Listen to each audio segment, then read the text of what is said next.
ఇప్పుడు మేము గోవా వెళ్ళబోతున్నాం, కానీ అంతకంటే ముందు హుబ్బల్లిలో దిగి అక్కడ ప్రసిద్ధమైన ఆలయాన్ని దర్శిస్తున్నాం.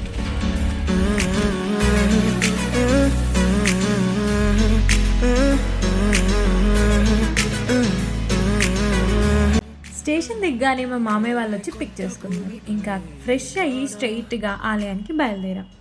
మన పూర్వీకులు అసామాన్యులు. వారి చేతుల్లో నిర్మితమైన కొన్ని దేవాలయాల్లో ఇప్పటికే అద్భుతాలు జరుగుతున్నాయి.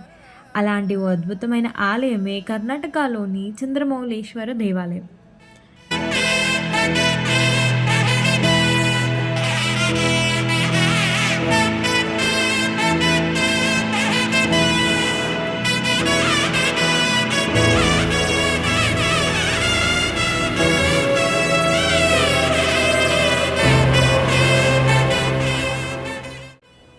ఈ ఆలయం సుమారు 900 సంవత్సరాల చరిత్ర కలిగిన చాళుక్యుల కాలానికి చెందిన శివాలయం. లోపల అడుగు పెట్టగానే ఇది కేవలం ఆలయం కాదు, ఇది హిస్టరీ, ఆర్ట్, సైన్స్ అన్నీ కలిసిన ఒక అద్భుతమైన స్థలంలా అనిపించింది. ఇందులో 2 నందులు, 2 శివలింగాలు ఉన్నాయి. ఒకటి ప్రధాన శివలింగం, మరొకటి చతుర్ముఖ శివలింగం, అంటే 4 ముఖాలు కలిగిన శివుడు. ఇది చాలా అరుదైన రూపం. ఆలయ నిర్మాణం చాలా ప్రత్యేకమైనది. ఇది 4 దిక్కుల్లోనూ 4 ద్వారాలు ఉన్నాయి, అంటే మీరు ఏ వైపు నుంచైనా లోపల వెళ్ళొచ్చు.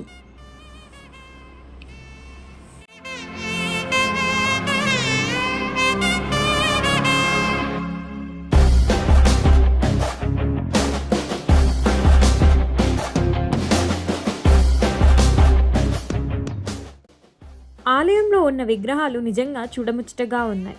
గోడలపై గణేశుడు, నర్తనరాజుడు, నరసింహుడు ఇలా ఎన్నో దేవతల శిల్పాలు ఉన్నాయి. ప్రతి విగ్రహం ఒక్కో కథ చెప్తున్నట్టుగా అనిపిస్తుంది.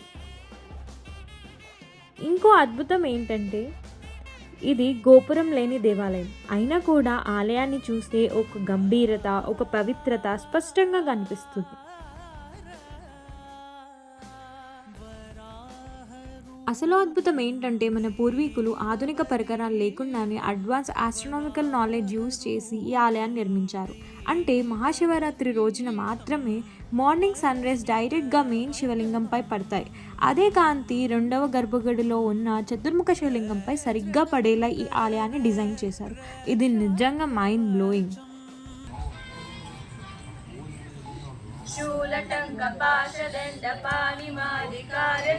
श्यामकायमादिदेवमक्षरं निरामयं वीरविक्रमं प्रभुं विचित्रताण्डवप्रियं काशिकापुरादिनाथकालभैरवं भजे.